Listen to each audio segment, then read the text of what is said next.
Hello everyone, and welcome back to another installment of Scribe Plays Vampire the Masquerade, Coteries of New York, where we will once again delve into the wonderful world of the kindred of the city.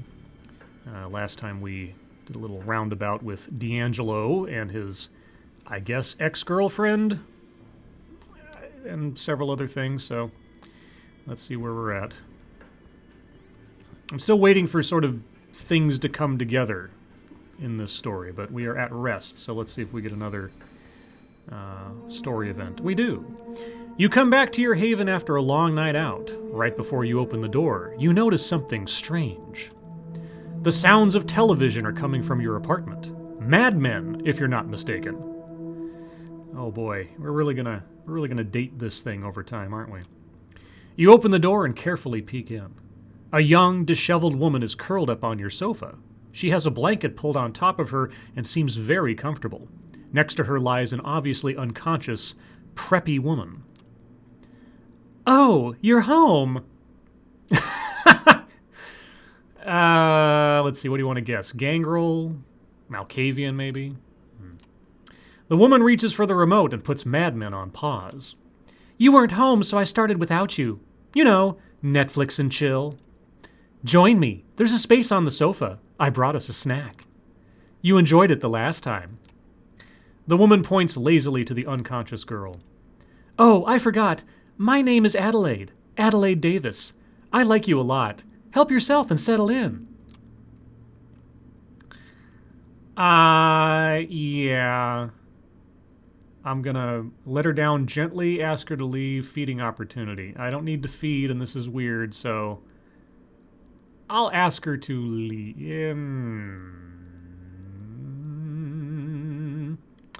Okay, we'll be diplomatic, because we're a Toreador. Thank you for all you've done for me. Still, the sun is coming up soon. You don't want to get caught here. Oh, that's so sweet. I don't mind. I can spend the day with you.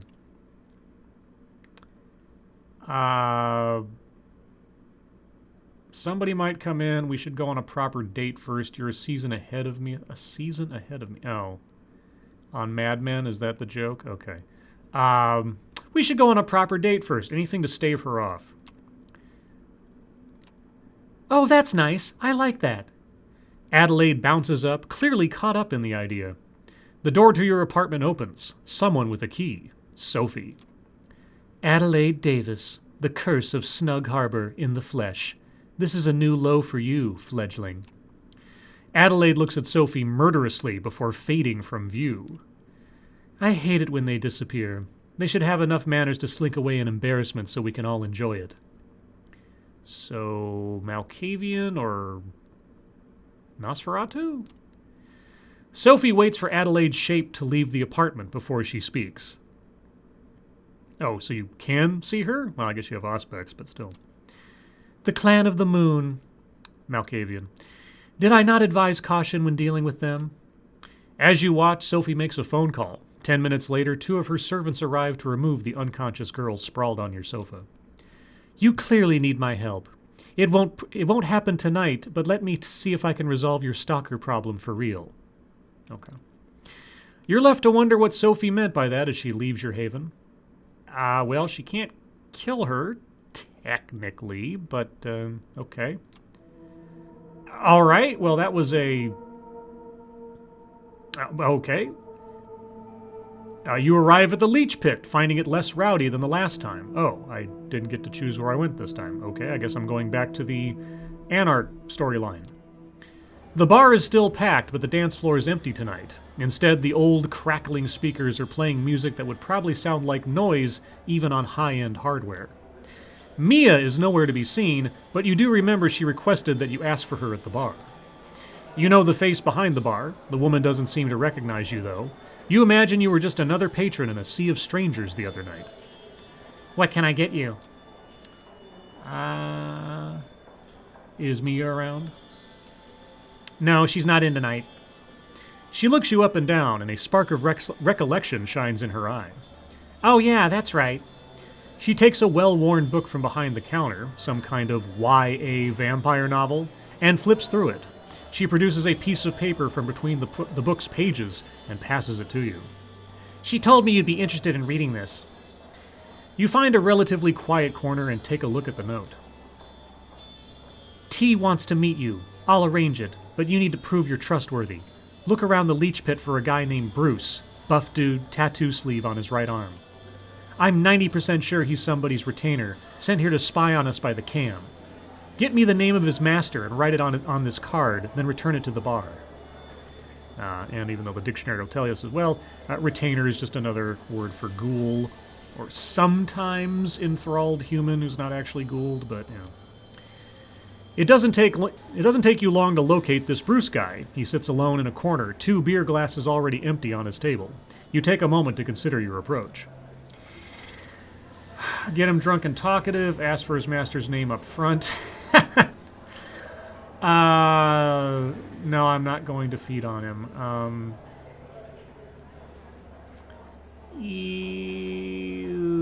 Do I want to use presence? Sure, let's use presence. I'm still curious to find out, does using presence, a non-physical discipline, make it so I have to spend blood? And also out of the crowd here, look at that guy. That guy's staring at us. Yeah, he's staring at me. Sure, presence. The man immediately notices you, but doesn't move from his spot. The other seats are empty. When you focus the blood to boost your attractiveness, it's not just Bruce who notices. He's into you. So are other people, doing double takes as they pass your table. Oh, so I wasn't using entrancement. Because the first level of presence can affect anybody in the room who can see you. Okay. I'm just being a nerd, pardon me. Hey you, have I seen you here before? It's possible. I'm a regular. Oh, are you? That's weird. This place is kind of a dump. Ask him about the name directly. Intimidate him to give you the name. Ask him about the name nicely. I'll do it nicely because I'm a diplomatic toreador. I know you're here because somebody asked you to spy on this place. It'd make me really happy if you gave me their name. What do you mean, Sam? He catches himself, realizes what you're doing. His eyes dart over your shoulder. You thought you had him cornered, but he suddenly leaps over the table in one smooth move and dashes through the sparse crowd. You catch up to him outside. He's bolting, all right. You don't say. Call after him to stop, give chase, celerity catch up to him. Now, I'm not going to use disciplines in public, give chase. At least not physical disciplines. You dash after him, relying solely on your muscles and general fitness. Bruce doesn't seem to care much about the masquerade. The speed he's going at would give Usain Bolt a run for his money. A run for his money. You cannot hope to catch up to him this time. He takes a sharp turn into a side alley, and by the time you reach it, he's already gone. Well, he can break the masquerade. I'm not going to. Time to leave something for Mia. You borrow a pen from the bar and flip Mia's note to the other side. Sam. That's all you've got. It's not much. Could be the full name or a fragment, male or female. Well, it's something at least. You could pull a name out of your ass or let Mia figure it out.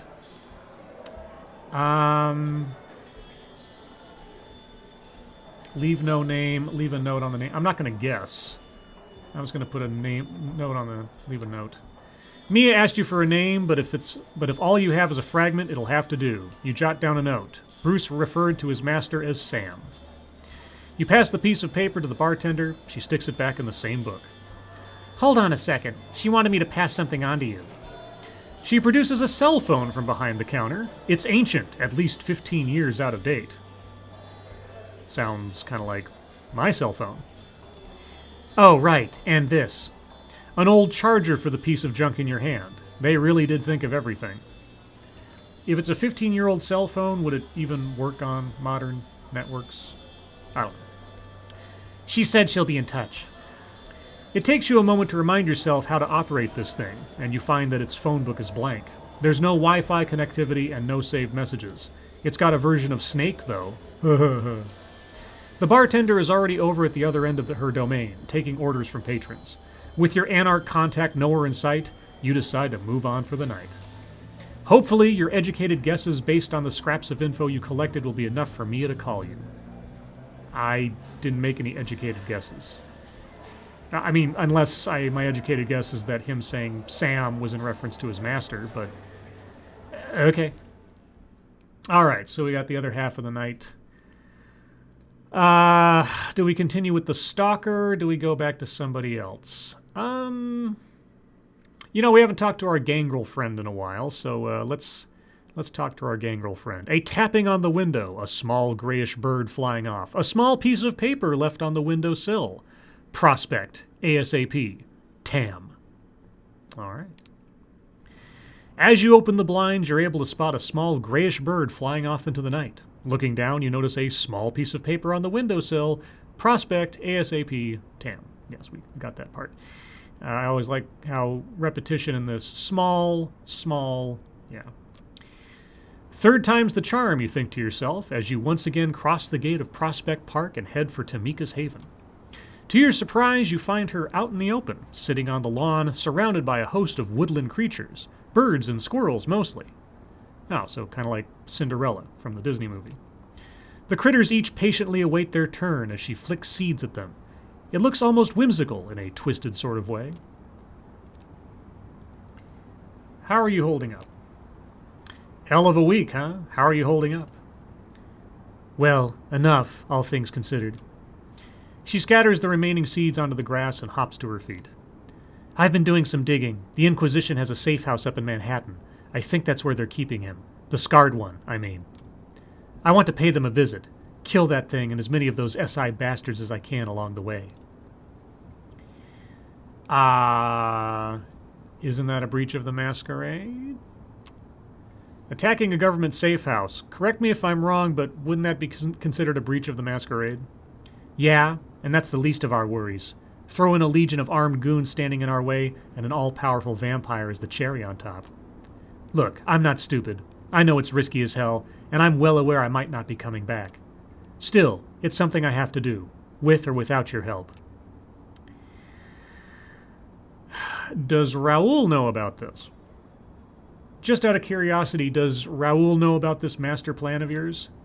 He does now. He emerges from the shadows a mere few feet away from you. Son of a gun finally managed to sneak up on you. Tamika eyeballs him as he gets closer. You've seen that look before. She's clearly asserting her position, but this time it comes off as a formality, rather than an actual challenge. How long have you been there, Raoul? Long enough. I'm still not buying that whole scarred one bullcrap, but taking a bite out of the Inquisition's collective ass is just too good to pass up. I want in.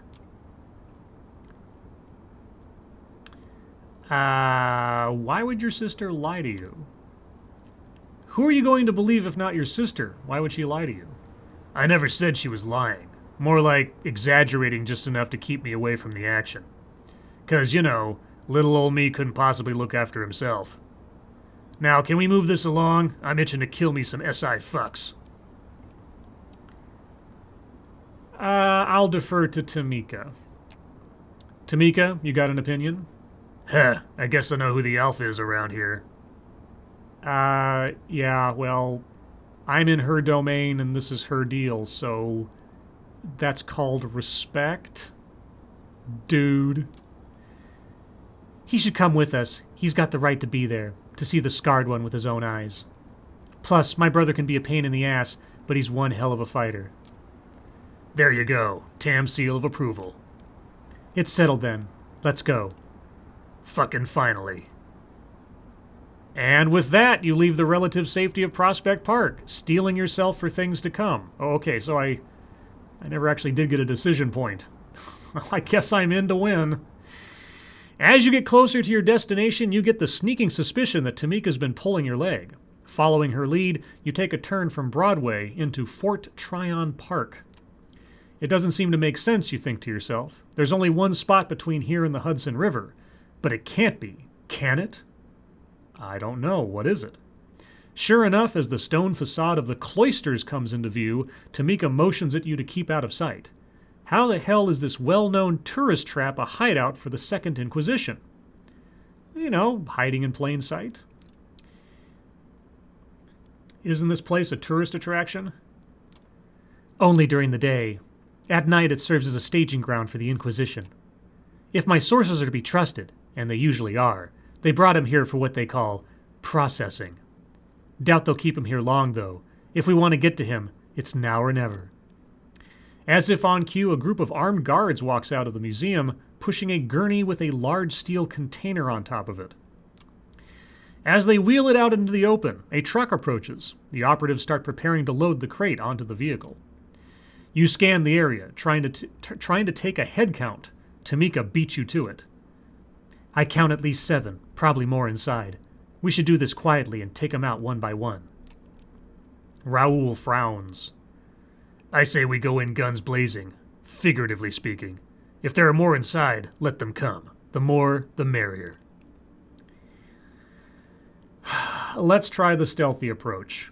If I learned anything from the last 24 hours of current events, and you can check the date if you'd like, it's probably better to be more subtle. Tamika's right. We should get in quietly, take them out one by one. Tamika nods in silence. Fine. Then let's do this already, before you two bore me to the final death.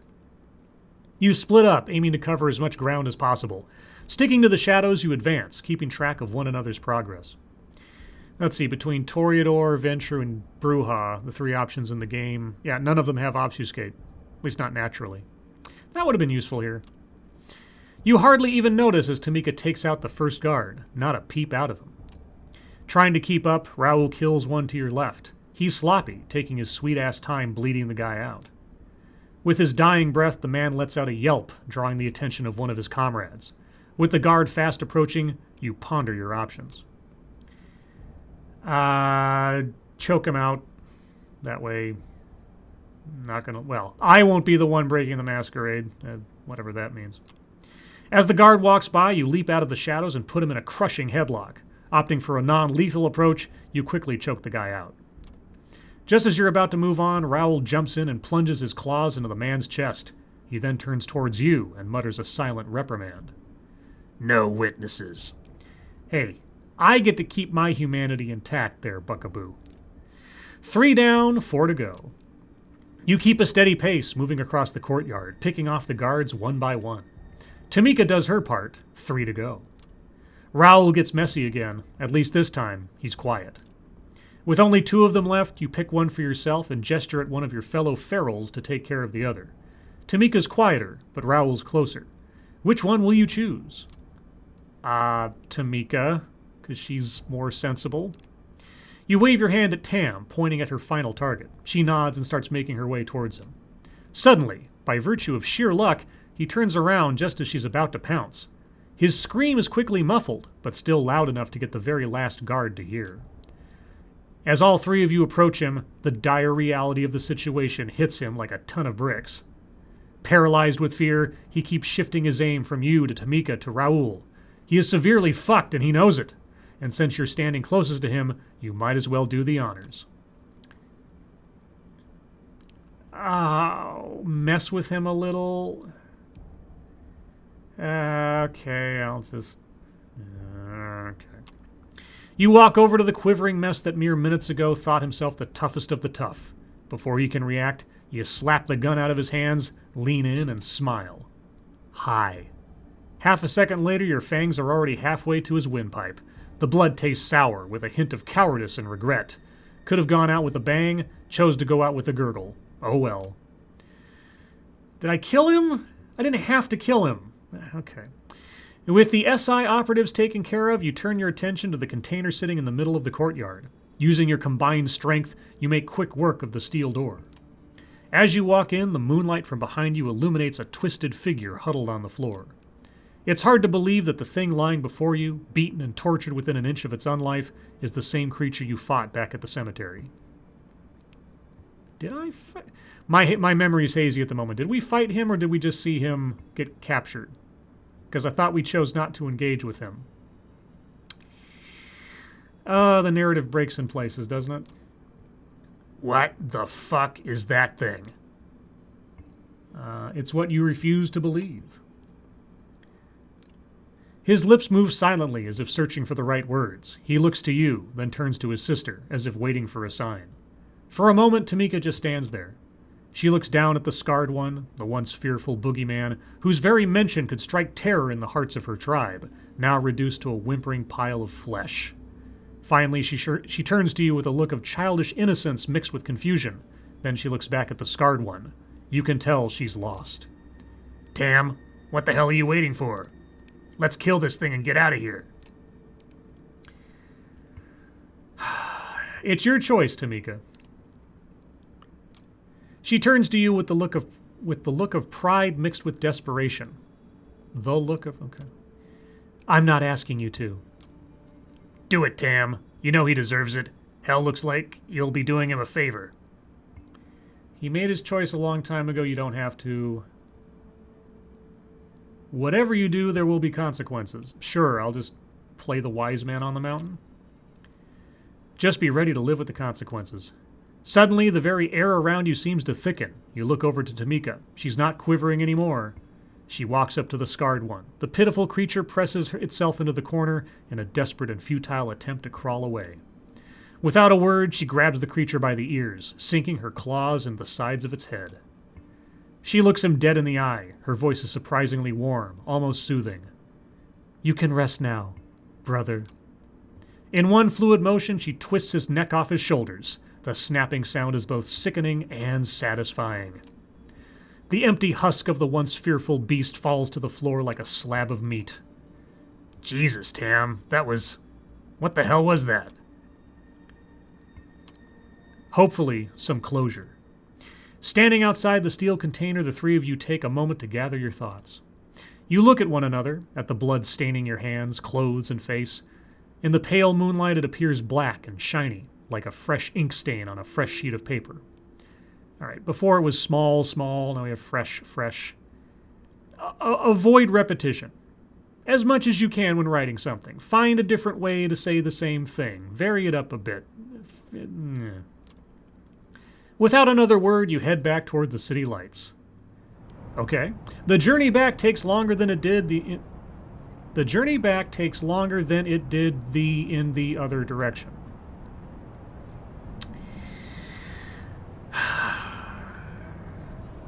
Reading it as it is written. The journey back takes longer than it did in the other direction.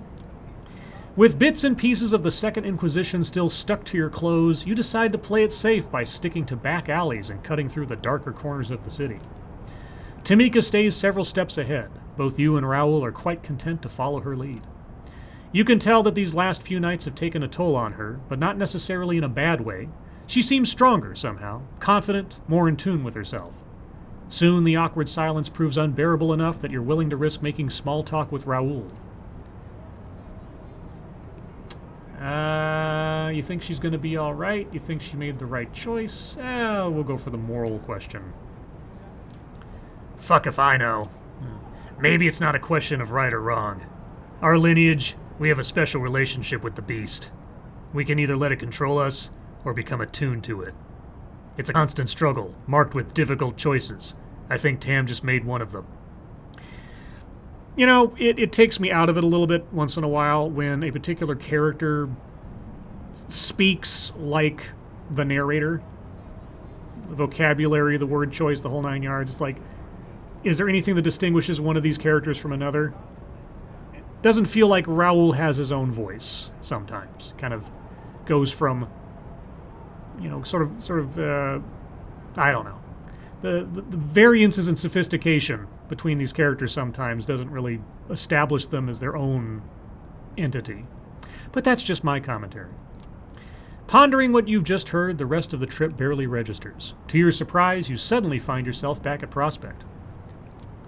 Tamika keeps walking. She strides through the park gate like a queen of old, returning after a victorious conquest. You want to call out to her, but Raoul stops you with a gesture. Not yet. Give her some time to process all this shit. She'll let you know when she's ready. And hey, you did all right. I mean, don't get me wrong, you're still an asshole, but yeah, thanks. He smiles at you. Wonders never cease.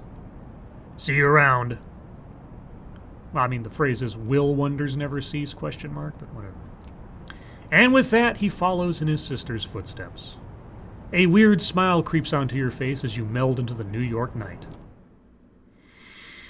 Okay, and with that, I'm going to call it a part here for a night. Relatively short episode, but oh well, good place to stop. If you like this kind of content, please let me know in the comments below. Leave a like if you would, and as always, thank you for watching.